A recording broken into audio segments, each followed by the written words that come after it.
Okay, good morning students. Today we are going to be using this drawing for our exercise, which you can find on your module just before the beach hut, and then it has got its sections of the foundation footing, and you can also see the foundation wall and the superstructure wall. So we are going to be doing the same thing that we've been doing previously. First, to deal with the site works.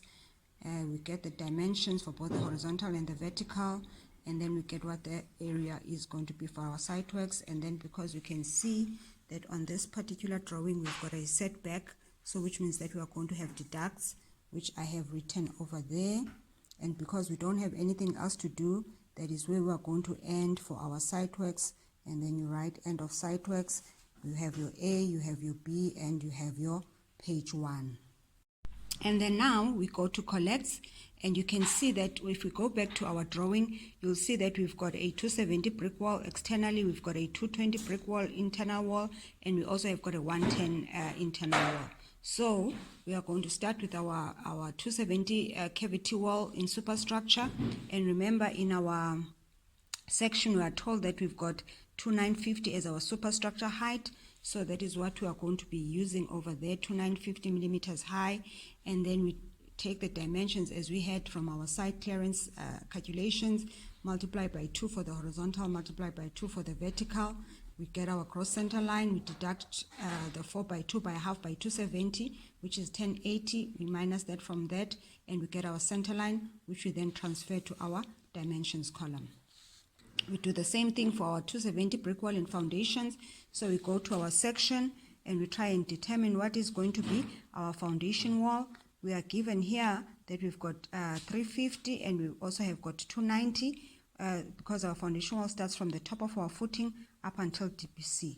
So if you add those together, I got 640 millimeters high for my foundation brick wall. So and then I take the center line from A, write it over there and transfer it to there. Do the same thing for my footing, concrete footing. I go back to my diagram to check. I've got a width of 700, a height of 230, which I then write over here, 700 by 230 millimeters thick. Take the center line from B and also write it in my thing. Then I also go to my excavation, excavate for the trench. I go back to my section. I try and find what is going to be the excavation. So here my excavation obviously is going to start from ground level. I have 290, to which I add the 230, and I get 520, which is going to be my my height of my excavation. And then I take from from C, the center line, and I transfer it to my dimensions column. Now, because in this particular example we've got 3 types of walls, then I'm not going to end at D as I did before. Now I'm going to go to E, and E is going to be my 220 brick wall. Remember, if we go to the drawing, you can see we have got a 220 brick wall, and the 220 brick wall, we are going to start looking at its dimension from there, and it is going to end over there. So it is going to be within our external wall. So what I have done is I just took the total dimension for my vertical, which was 7285, and I minus the 2 times 270 brick wall, and I got 6745. So that then becomes my center line for my 220 brick wall.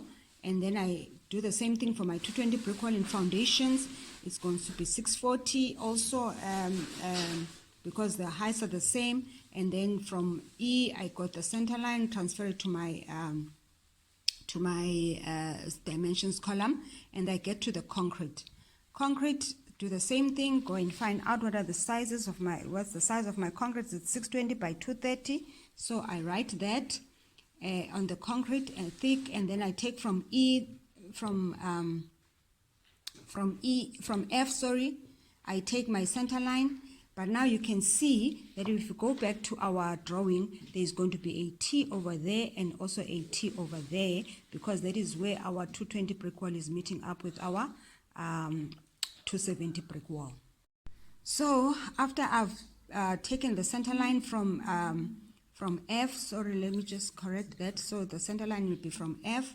then I say deduct T's. So remember, we always deal with the bigger wall, so it's going to be 700 minus 270, and divide that by 2, I get 215. And because I've got two areas where I'm having T's, so I'm going to multiply that by 2 and get 430, which I minus from 745, and I get 6315.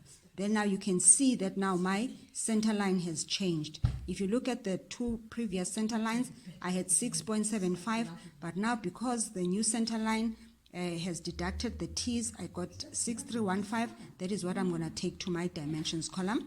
And I go to the excavation.